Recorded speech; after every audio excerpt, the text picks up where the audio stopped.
روحاني تحریک د تاریخ په یو داسې موړ کې د پښتنو په تاریخي سیمه وزیرستان او د هغوی د خوا او شا نه راپورته کیږي چې دلته د مغلو حکمرانی یا استعماري سلطنت ډېر مضبوطې پنجې خښې کړې دي.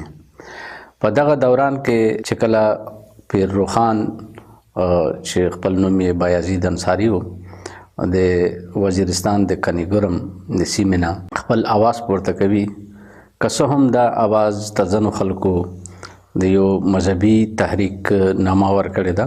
زما خپل دا خیال دی چې د مذهب، کلتور او د سیاسي عمل نه مونږ لرې کولی نشو. نو په دې اساس زه داسې ګڼم پیر روښان هم خپل سیاسي اغراضو مقاصدو دپاره یا د دې پښتنې سیمې د اصلاح پسندۍ دپاره یا د دې سیمې د روښان فکرۍ دپاره د دې سیمې د پرمختګ دپاره د مذهب د لارې نه خپله مبارزه پیل کوي. روحاني تحریک د تصوف باندې بنیاد لري. په دې لړ کې د پیر روښان د تصوف اته مقامات هم زموږ په وړاندې دي او ډېر مشهور دي. د دې بنیادی مقصد د هغه وخت چې کومه په پښتنه معاشره کې په دې سیمه کې د پیرۍ او د مریدۍ غلط رواج عام شوی و، د هغې مخنیونه وه.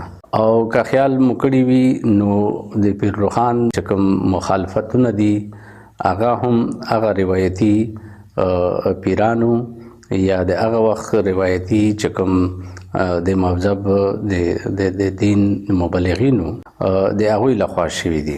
په دې دوران کې که مونږ وګورو بیا پیر روښان چې کوم د وزیرستان نه پورته کیږي او تر د بنګشو او رګزو او د خلیلو، مومندو او ایون چې یوسفزو ته ځان را رسوي. نو دا یو داسې وخت و چې قومي تصور هم دلته ډېر خال هم زه وایم چې موجود نه و.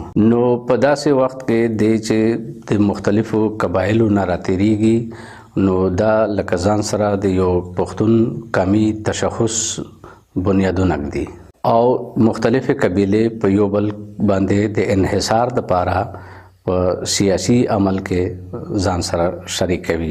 او که څه هم دغه سیاسي مبارزه د دوی په ژوند کې هم مخې ته راغلی ده، خو د دوی د مرګ نه پس ته د دوی زامنو او نوسو او ایون چې کړوسو پورې دا د مغل امپایر خلاف دا سیاسي مبارزه ډېره په تیزۍ سره مونږ وینو.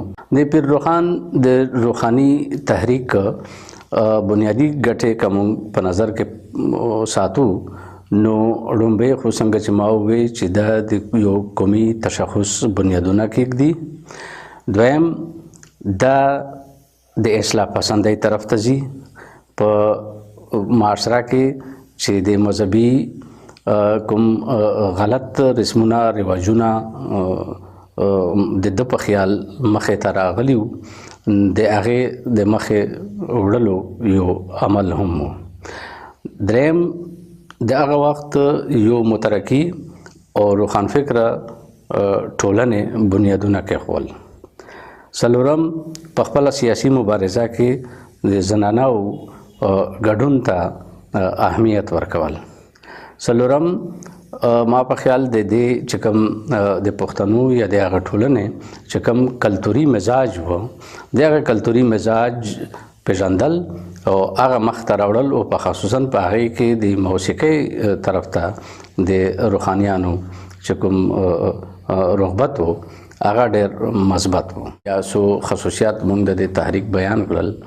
دا تر اوسه پورې زه دا ګڼم چې د پیر روښان نه نیولي په خوشحال خان را تیر شوي او بیا تر بچا خان را رسېدلي همدغه خصوصیات د پښتني سیاست او د پښتني معاشرت د ارتقا دپاره ټولو کارولي دي.